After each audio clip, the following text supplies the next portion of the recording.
To Mr. James Trainer. James, can you stand and join us?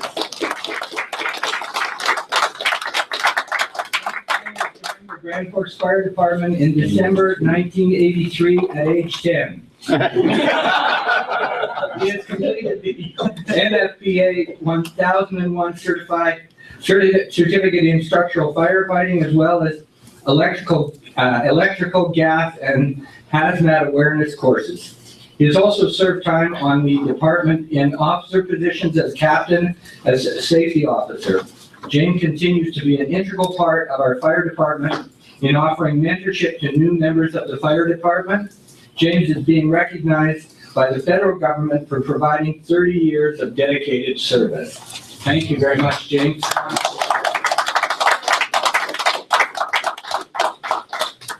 Maybe, how about in the corner? Okay.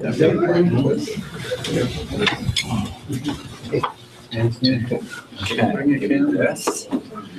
We'll hold this up together. How's that? Oh, great. 30 years. Oh my God, James. You look so young. It must be that smoke. It's good for your skin. Yes.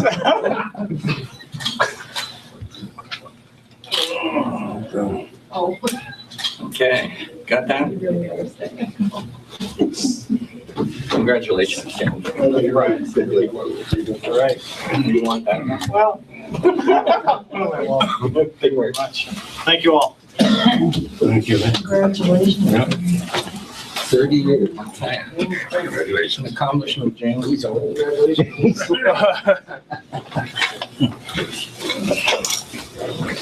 Thank you all for not turning around. It's always nice to recognize that kind of community service. All right, and I'll call this Grand Forks City Council meeting to order. First item of business is the agenda. We have a couple of late items to add to the late items portion. First will be a road closure bylaw number 2003, the Riverside Drive closure bylaw. I think you received that separate from your other mail-outs. And the other item is Mr. Allen will give us an updated verbal report on the status of City Hall. Oops. Oh, that's an electrical outage. All right. So motion to accept as amended the agenda. Councillor Smith, Councillor Kendall, all those in favor. We have minutes from October 20th. And that is October 6th. October 6th. Minutes of the Committee of the Whole meeting, a motion to adopt. Councillor Kendall, Councillor O'Doherty, all those in favor. And special meeting minutes of October 6th. Councillor Wires, Councillor O'Doherty, all those in favor. And the regular meeting minutes of October the 6th. Councillor Verschagen, Councillor O'Doherty, all those in favor. And bringing us quickly to council reports, and we'll start with whoever raised their hand first.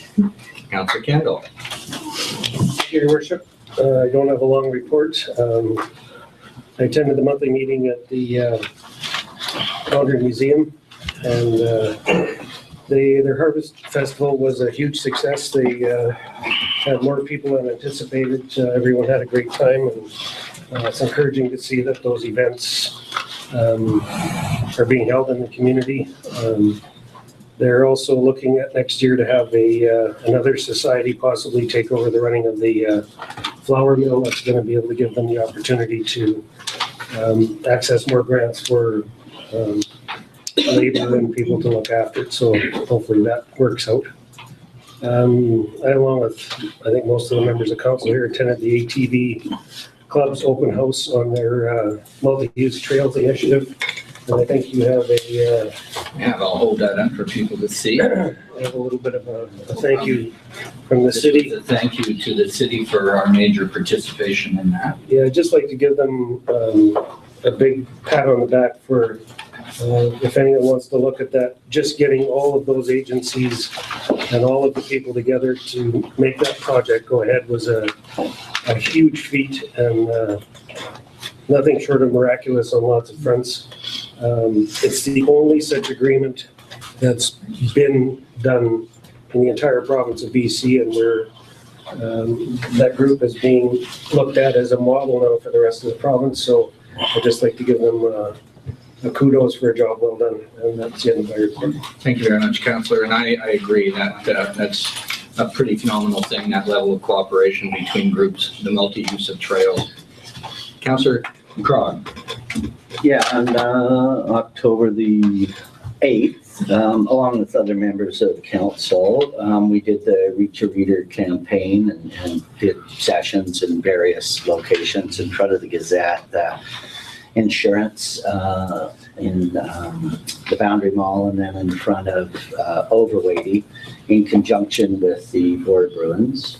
And I found it quite successful. I did a couple of different locations, and I think they raised this year about $845, and they're still getting online donations, because that was a nice thing too. You didn't, people don't let, here's some cash right now, I don't have money, so we would give them the little tag, and if they went Online. specifically online, then their funds would be matched as well. So it was quite a success.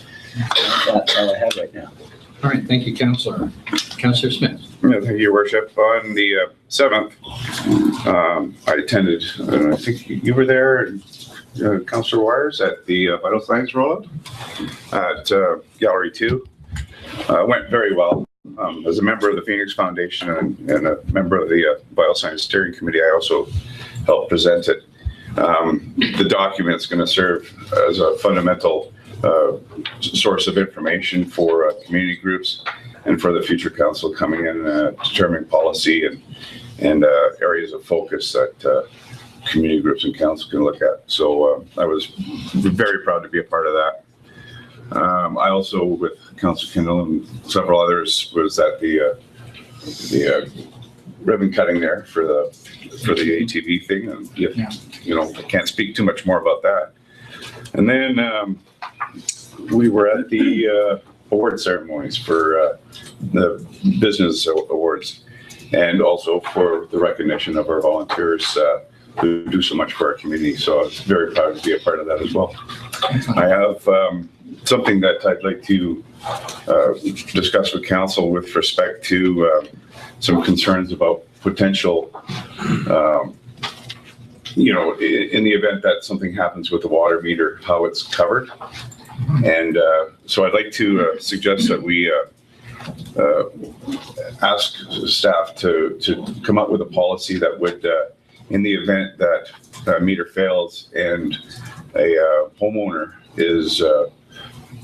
has to lay down deductible to take care of the repairs while the investigation into what's going on, like who's actually at fault, if they don't or aren't able to recover their deductible, that the city undertake a policy to make sure that they're reimbursed.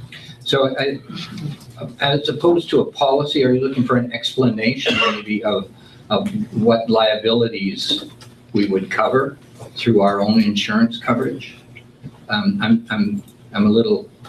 I'm not sure we were asking for a policy on as much as an explanation of it. Mr. Allen? Mr. Mayor, when we talked about in the past, we talked about the city's liability insurance, and the city carries $31 million in liability. Not unlike if the sewer was to back up into your home, you would start to go through your insurance process, and if you determine that it's the city's fault, then the city would cover that. I think what the councilor was talking about is at that point there's when the person pays out their deductible at the beginning to get the ball rolling. The insurance companies get it rolling, then they start to do the research to go after whomever they think would maybe be blame. Just unlike our at City Hall, right? When City Hall was up in flames, we started the insurance policy, but they wanted to see who else they could go after to see if we recover some funding. The ability for the city now would be that the city does have that situation in place right now where under our current insurance policy, we can cover those things. But I think for the clarity purpose for a customer that is potentially affected by this, if it were to happen, to give them the reassurance that the city would be covering that if their insurance company, if they were deemed to be at fault. So Councillor Smith's request then would be that you would bring back some explanation of that situation? Yeah, absolutely. I could be in contact with the Municipal Insurance Association, Right. our insurer, and what I would do is I would get the statement from our risk manager to pull that off or to get that information from them, and that's Ms. Shepherd. She would be in contact with MIA, and we get that information to see how that works and bring it back to council. Councillor Smith, does that satisfy your concerns? Anything Unless further anyone else has. on this matter? I think, Mr. Mayor, I'd just like to provide the opportunity to let us know that, that the wheels don't necessarily move that fast when we're dealing with this stuff, but we have had situations in the past in the community where a sewer has backed up into a home or a reservoir has overflowed due to a faulty device that it's really out of the city's control. A sewer main backing up is not an uncommon occurrence when people are putting grease and things down the line.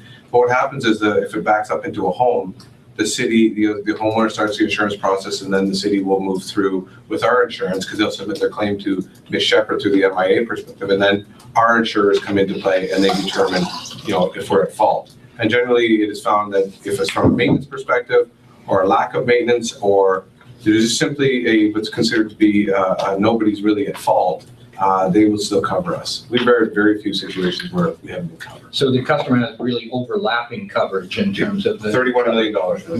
Okay. Anything further, Council, on that? That's the end of my report. Thank you. Thank you. Councillor Shagan. Yeah, thank you, Mr. Mayor. I actually have nothing to report on. Pardon? I have nothing to report. Okay. Councillor Doherty. Yes, Your Worship, I attended the awards at the tournament Yeah. done by the City of Community Future. And it was great, a big attendance. And I want to thank the staff of the City of Grand Forks and the work they've done there. And Your Worship, the hockey is still going on. And we're doing up to that, Attendance is up. And 68th Avenue looks very, very good. Been around there today. And on 2nd Street, all the work was done, a great job they done. And it looks very nice when you walk here at night, not too late, but at night. Yeah. Everything will be ready for Christmas, for the lights and everything, so. Kudos, looking good down there. And that's my report, Your Worship. Thank you very much, Councillor. And Councillor Wires. Well, thank you, Your Worship. I'll begin my report with October the 7th, of course, the Phoenix Foundation of the Boundary Communities Vital Signs launch, 2014. Of interest of the 11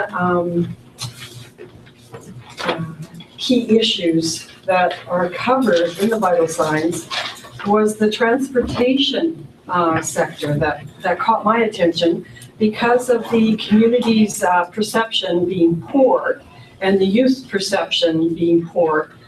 And of course, at the bottom, they had an area where community priorities could be evaluated. So 24% of the respondents in the surveys and that had indicated local government should be spending, or local government spending on transit, which was confusing. The perception there that local government is responsible for transit in our community was confusing for me. And 24% mode of transportation, where we have excellent trails and pathway infrastructure already in place in our community. And 21% pedestrian corridors, which I think we can move into our strategic planning, hopefully with the public's participation when we move into that item in January. So I just wanted to point out that that was an area where I think we should really look at it in our strategic planning for the 4 years ahead. So on October the 8th, I participated at the Columbia Basin Alliance for Literacy, the CBAL Reach Reader, along with Councillor Krog and others. And the Board of Bruins were active in this fundraising opportunity again this year. And October the 9th, up until present, citizens on patrol, they're out with the speed board monitoring the road conditions. So they'll be also going up on 68th Avenue where the new paving has occurred. And I've also wanted to announce that they received a $1,000 grant in aid from Area D, Regional District Area D, in partnership with our patrolling sections of the regional district that surround the city. So this funding will go towards recruitment and operation expenditures for the committee. And on October the 9th, of course, I filed my nomination papers along with other members of council for the upcoming election. October the 15th, I attended the Grand Forks Christina Lake Multi-Use Trails ribbon cutting and trail opening. And notably, that is an excellent partnership in our community with a number of recreational users throughout the region. And interesting to see the many supporters and sponsors that came on board. And okay, October the 15th, the Grand Forks and District Public Library monthly board meeting. This is a bit of a lengthy report because I really enjoy attending this board meeting as the liaison. The library programs and attendance comparison graph reflects that they had the graph there, that the adult programs that they offer there and the number of adults attending these programs, that it is substantially higher than any other region community libraries in the region. The children's programs are lower than they anticipated, so the director is reviewing these programs. From the Friends of the Library report, there'll be no book sale this winter. They usually have a book sale, but they don't have enough for the book sale. And they will be having their annual Christmas cookie sale, so just stay tuned for that date. They've also have new chairs and tables that have arrived. There's quite a large inventory of big tables and these beautiful chairs, so they're well equipped there now for seating. The HVAC system has been ordered and will be installed by a local company sometime in November. And the heat pump system is also being integrated. And for future consideration, they understand a higher quality filtration system will be discussed in the future with the city. And the library has also taken over the community information outside board on the north side of the building. So they're looking to the city in the future. They'll be discussing it with the city to set up, when you're setting up your information signs, and possibly maybe having an area on those information signs where people can post public notices. That would be neat, so you don't see anything tagged on your public, these information signs, the kiosks that we're going to be putting out. Their idea was maybe a panel on the side for public notices. But they'll bring that forward. I just thought I'd give you a heads up. And I did report that the late resolution submitted by Taylor BC regarding, so I just have to scroll down here, and that was the resolution LR4, discontinuation of community library training programs, was endorsed at UBCM. And so hopefully there'll be some good reports into 2015 and regarding the discontinuation of that very vital service that they look to for training in-house, especially around rural British Columbia. October the 16th, of course, a number of us were at the Community Futures Boundary Small Business Awards. That's held in conjunction with BC Small Business Week, and the recognition of 9 of our community volunteers who received their awards from the city at the same event. And finally, I'd just like to report on, because I didn't miss the regular meeting on October the 6th, I just wanted to bring everybody up to date on the FCM Head Start for Young Women program. And we'll just the facilitator, Melissa, the coordinator, Melissa Newitt, attended from Ottawa. And we had scheduled a conference that was going to be held, a full-blown conference that was going to be held October 3rd to the 5th. Well, it became apparent that registration was very low, but because of our multi-networking through UBCM, AKBLG, and through the city CFO's initiative to get a hold of other organizations, we discovered that a number of organizations are interested in attending our 2015 conference. So we decided to postpone our current October 3rd conference And instead, we held a micro conference with Melissa in attendance, and she did distribute completion certificates to all the girls for their participation and dedication into the project and the successful completion of the Head Start program. So the project progress actually has been a success because we have a shelf-ready conference that we're going to launch in 2015 with the support of a number of community organizations that also came on board as mentors during this time. So there has been substantial interest from 3 organizations, and because we were restricted, because of the funding from the Women's Institute of Canada, we were restricted to women in local government. And what we found is there's an interest by everyone in local government and other areas who deal with local government, like our Interior Health Organization. So Project Progress is a shelf-ready project, and we're going to, the girls are anxious to work in 2015. We understand we'll probably have some funding that left over from our FCM funding, and we'll keep everybody apprised of that. And I want to thank the city for the contribution of staff and for Roxanne's time, and also the news releases that you projected for us and the support that you've given to the girls. They were very appreciative, and we do see Kira has already, who is our local student who's still in high school, she's out there lobbying, and hopefully with the new council in place in January and in your strategic planning, you will look at setting up a youth advisory council here in the city of Grand Forks to engage our youth, and that's my report for this evening. Thank you very much, Councillor.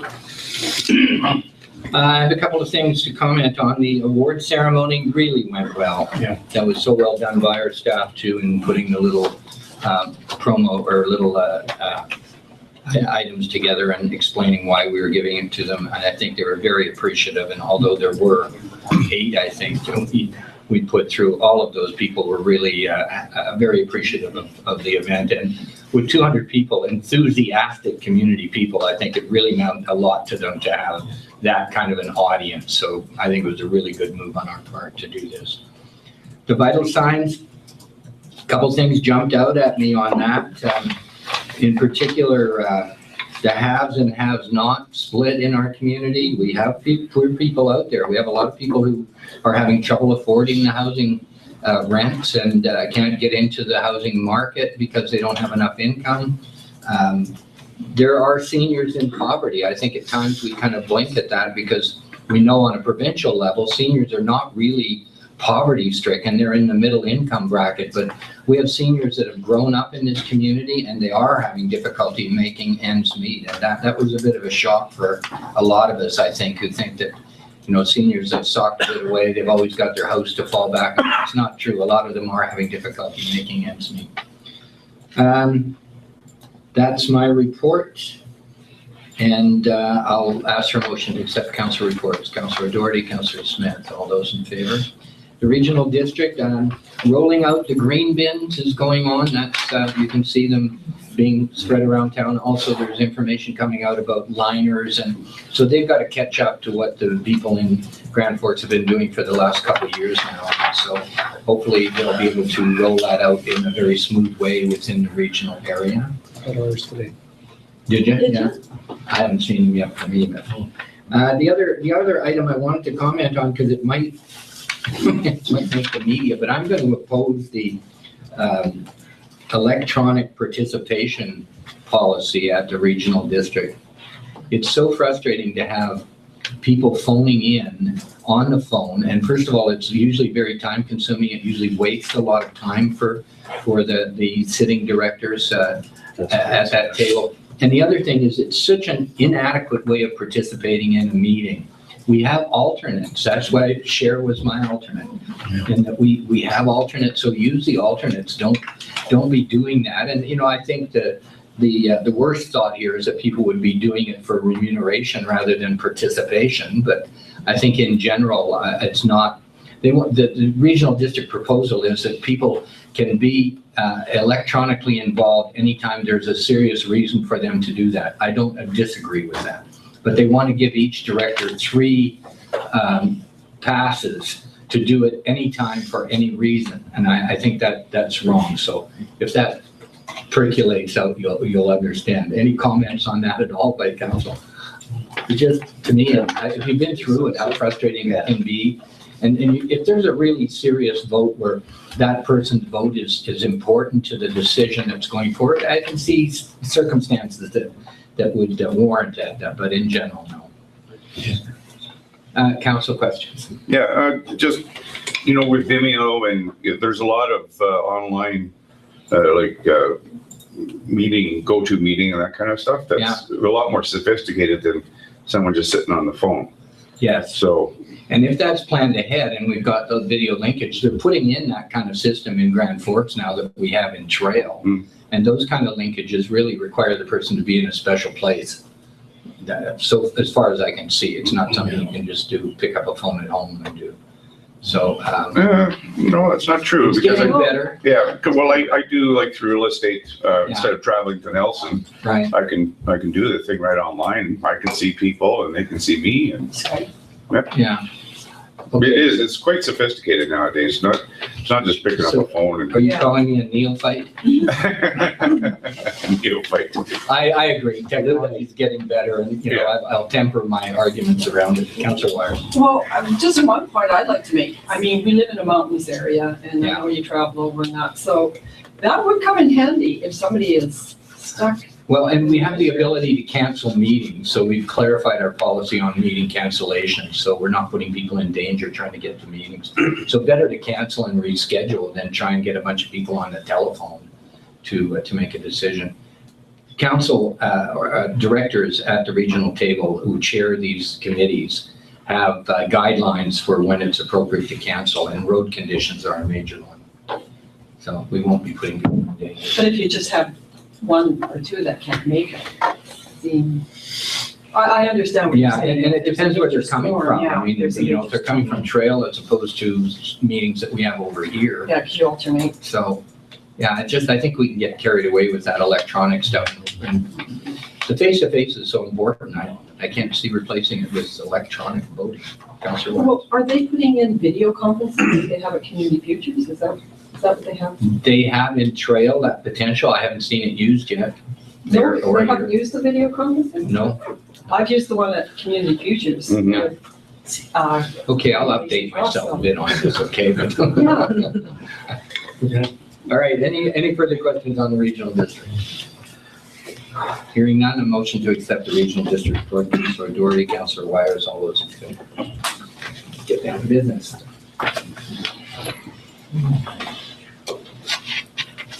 Cancellation of meetings. We have 2 meetings that we're looking at canceling here. One is the Committee of the Whole on November the 3rd. We have items coming forward to the regular meeting. So this would just be the Committee of the Whole and the regular meeting immediately following the election on November 17th. So can I have that motion? Councillor Smith, seconder Councillor Washagan. Discussion? Understand why we're doing it? Makes sense. Councillor Kendall? I think it would just be good to explain to The audience. Yeah, to the audience why that's.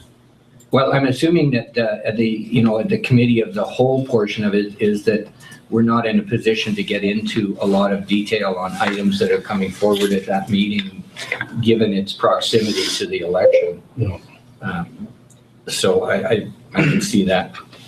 And further, Mr. Mayor, the introduction of new items would not be appropriate at that point. The other thing to consider is on the November 17th, having council attend the inaugural meeting at that day would just not be enough time for us to make the arrangements for the new councillors with the new, depending on who's in with the seats and the name tags and having all the things in order, allowing staff the time to prepare for it. The election will be over on Saturday, and then the meeting would have been scheduled for the Monday. So we wouldn't even know who is really going to be there until Saturday night later on. So it only makes sense for us. All right. And the motion's on the floor. All those in favor?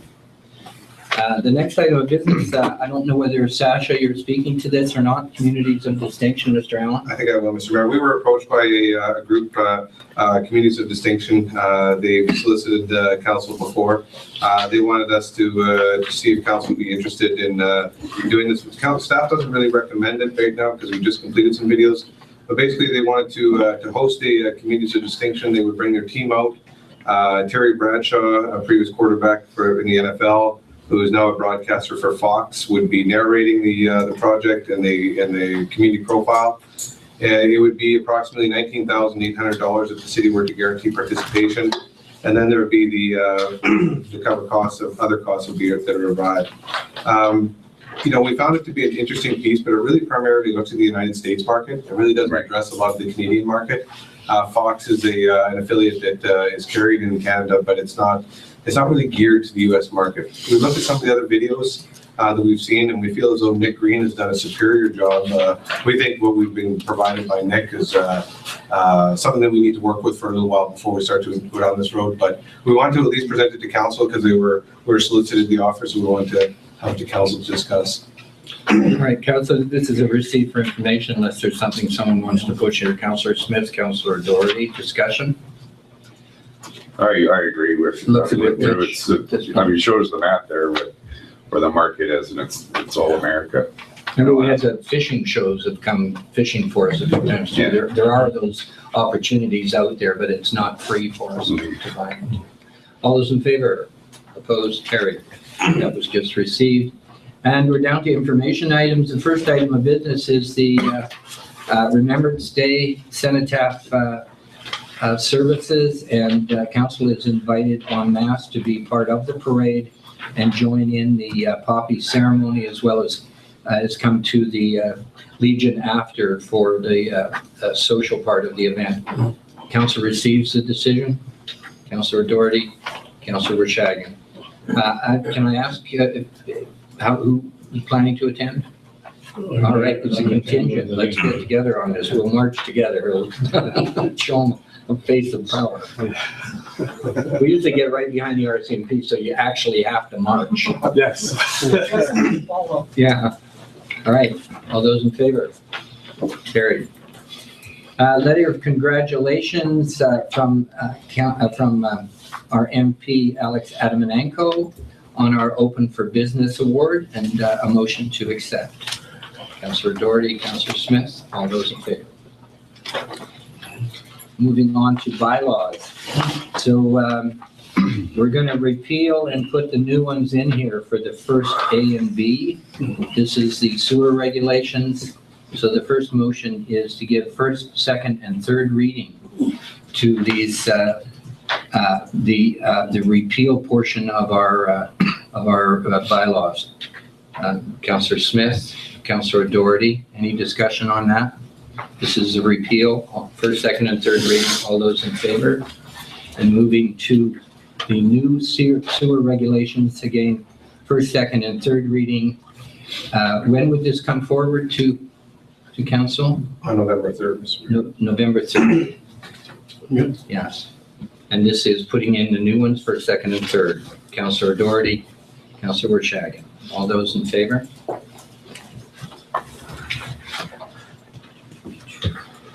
And this is the third reading of the Sagamore Road closure. And are we asking at this point if there's anyone in attendance that speaks to first and second reading?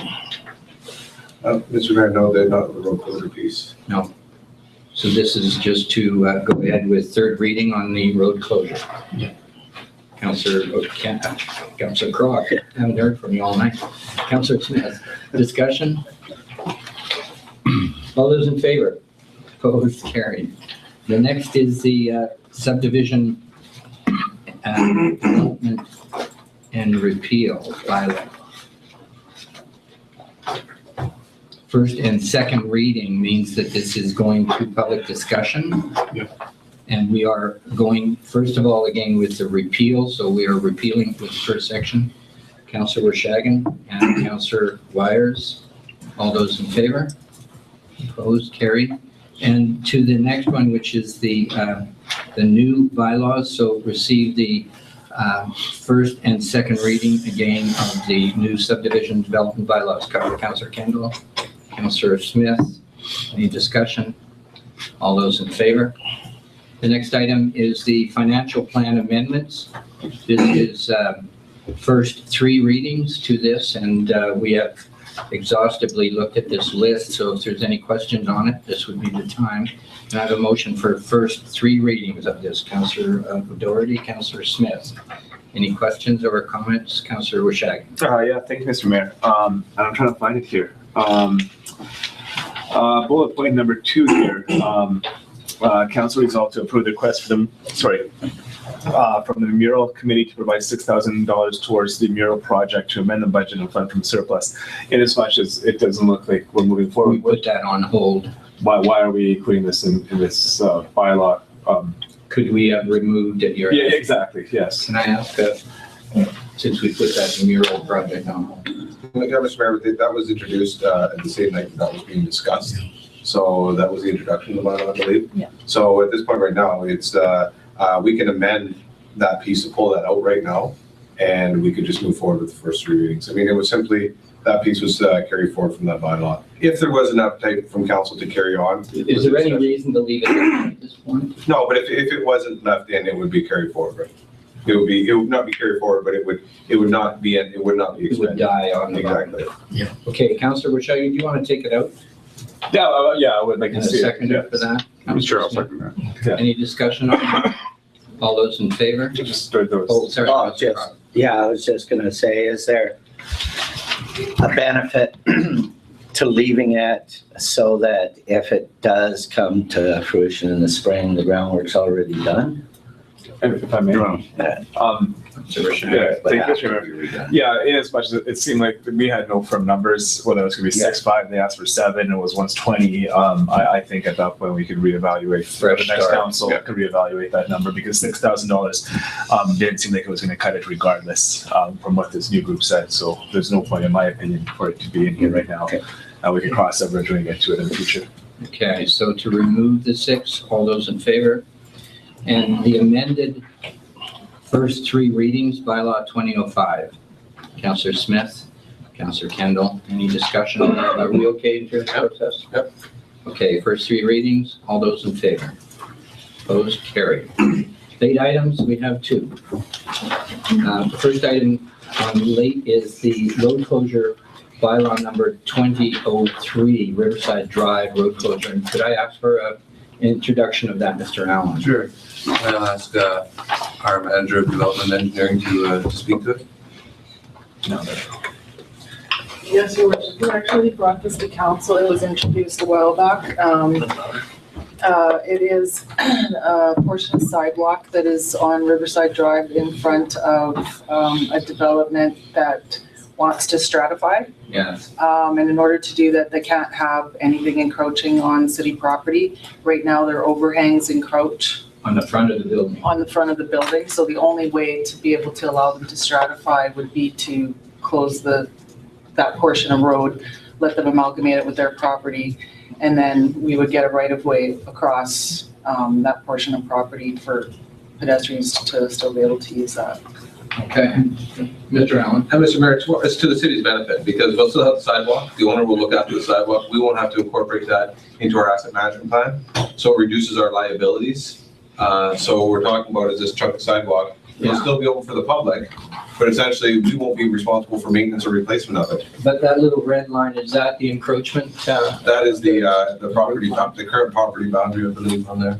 Well, there's 2 encroachments. Their building encroaches slightly, and their overhangs encroach slightly. Okay. So they got 2 encroachments. Yeah. All right, so this is the first 2 readings. We're looking for 2 readings because this would go then for discussion with the property owners in the surrounding area. Any further discussion? Councillor Wishag and then Councillor. I just wanted to move motion. Okay, we have a first and second are there. Any further discussion? That's Councilor Shag and Councilor Doherty. All those in favor?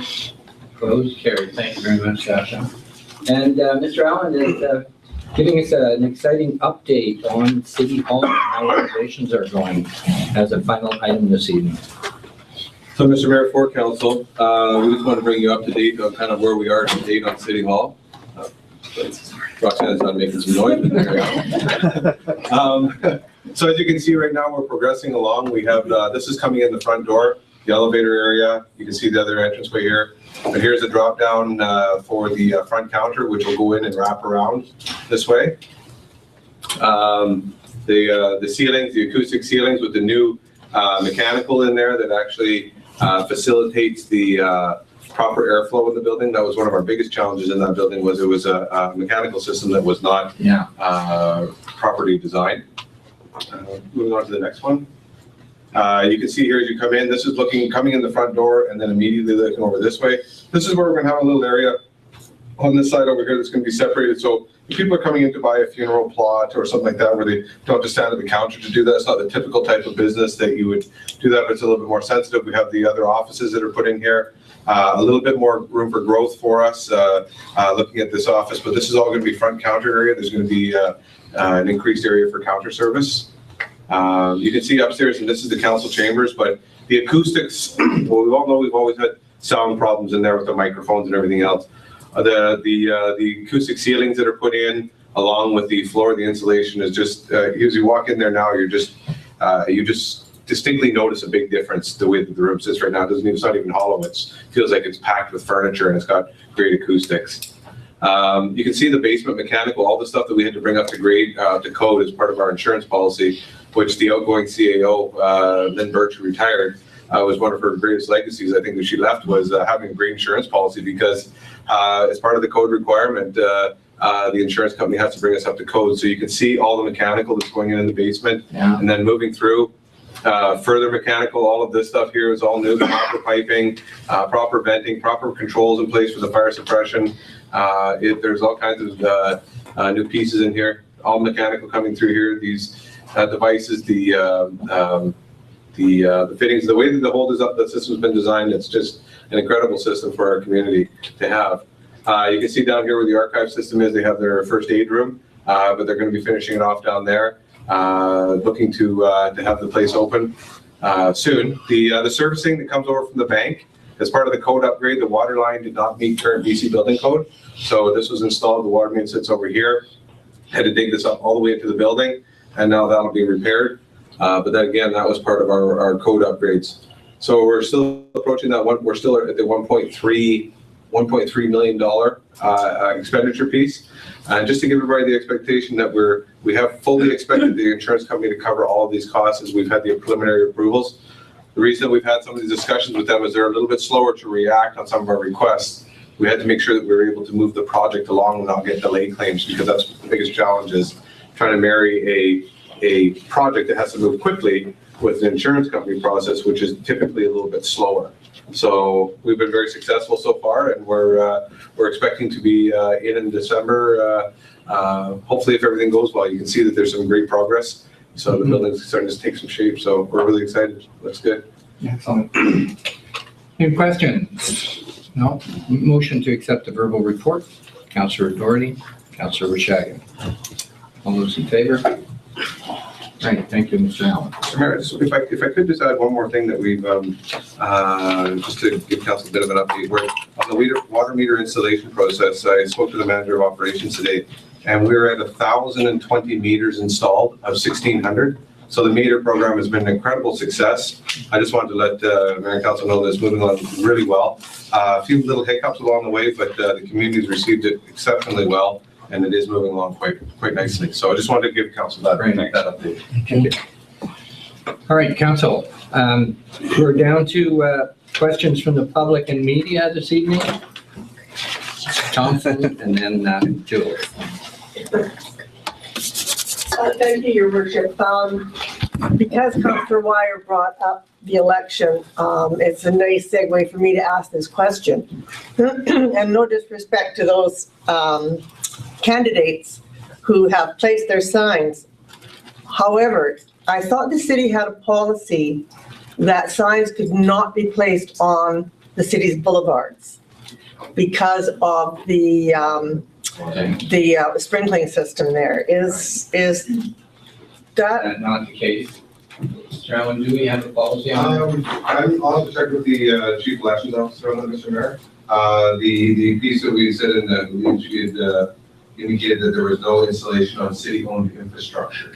So you couldn't affix it to the infrastructure. Right, telephone pole. Telephone pole, metal pole, building, street sign, these types of things, because it would, very difficult. Now, I had to check to see if we do have a sign policy that would address that. The other question from Ms. Thompson, I believe that the installation on the boulevards would be the appropriate location, but we'll just have to check that with our policy. Because I'd like to know, because I haven't placed my signs yet. so. Right.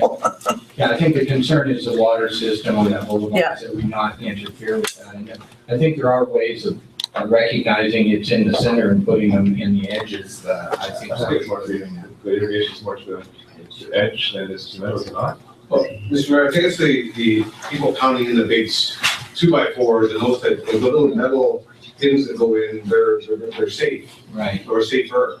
But driving them into the ground with the 2x4s to stake those things up is a risk that somebody takes in the business. And Councilor Richette. Mr. Mayor, no, I appreciate that because I believe last election there, Ms. Birch informed us that we were not allowed to put it into the boulevard. There was no policy, I don't think, in place. It was just a personal preference because of the underground infrastructure and us as candidates running, if we were to break or to damage that infrastructure, we would be personally responsible for the cost of replacing it. Ms. Butler. Yeah, thank you. I was just wondering with the new ATV site that's been developed here on the east side of town, has there been any discrepancy with land ownership up there with the? Yes, there was some difficulty the ATV club had in terms of the boundaries, which they are currently working on with the adjacent owners. Mr. Allen, do you want to comment on that? Sure, Mr. Mayor, I've got the information right here.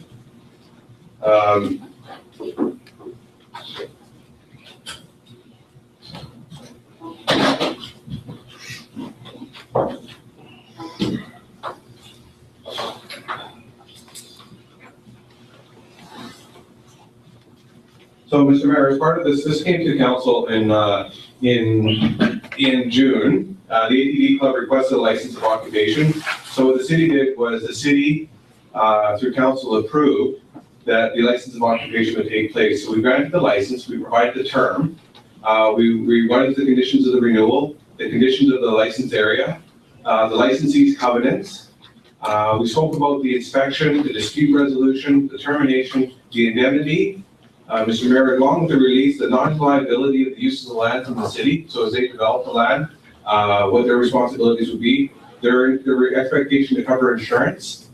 We asked for $2 million per occurrence. If there was ever a situation where they potentially did something out of line, the nature of the license, the assignment, the notification, the builder's liens, the compliance laws, further assurances, severance, notices, and so on, Mr. Mayor. And as we talk about this, Mr. Mayor, we talk about the piece where we actually approved the use on city-owned land. You can see right here, this is all city-owned land. The approval for the license of occupation was on city-owned land. A customer that owns this property here has suggested that there may be a bit of an encroachment, but we're just clarifying that with the surveyor. But the city did, under the license of occupation, provide them this license on city-owned land. Mr. Mayor, I can show you here under the insurance policy that we have. Doing our due diligence, we required a liability insurance. What we have here is a certificate of insurance from the ATV club. So they have this based on the date for the 1 year that we have it here. They actually carry $5 million of liability per occurrence, and you can see where we have it. So there's the deductible, but also the situations that they would cover. Mr. Mayor, any situations or discrepancies between private landowners, you can see it is clearly defined in the license of occupation, and the license of occupation saves harmless the city.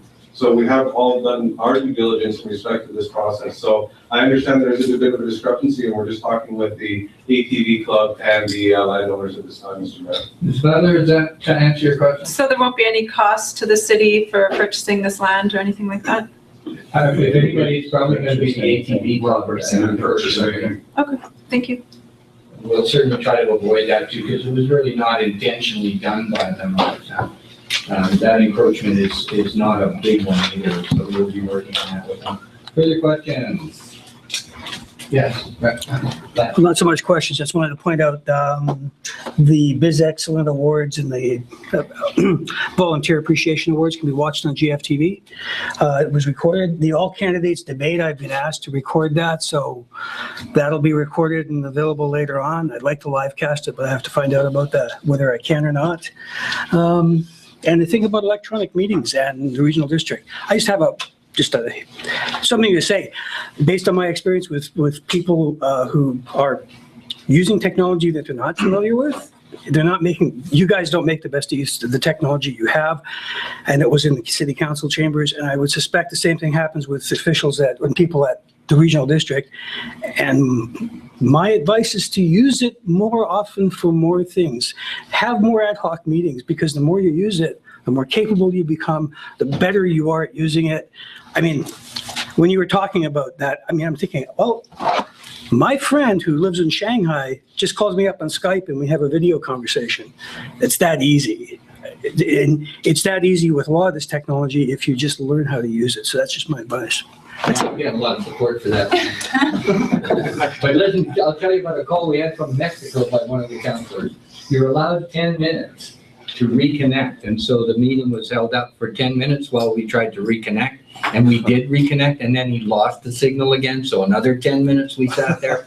In the meantime, it was just a total waste of time. But I'm editorializing, Mr. Allen. Well, Mr. Mayor, you raise a good point, because what happens if you lose quorum at that point? So the meeting will not be able to carry on if you lose a video connection. So you would lose quorum, and then the meeting would be suspended or until such a time that they were able to regain quorum. So you have to keep those pieces. There's many moving parts with this. And the other thing is, if it's just a voice call in, are you sure that you have the actual member of council on the video? Because who's providing that vote? And how are they actually voting in that situation? Right here, right now, we can demonstrate, we can see for the corporate officer, who's a sworn officer for the city, and myself as a statutory position, we can clarify that these are the right people here. But if they were to call in and they had a cold perhaps, and they might not sound like themselves, we couldn't necessarily clarify that it was them. I've seen people do a Neil Krog impression that's really amazing. From a swim-up bar in Mexico. I understand that, and I just suggested that if you were using the technology to its more full extent, more often, that you would be more familiar with how it works and how it doesn't work, and more confident about gauging as to whether I'm taking this to heart this evening for sure. All right, motion to adjourn. So moved. Thank you all, council.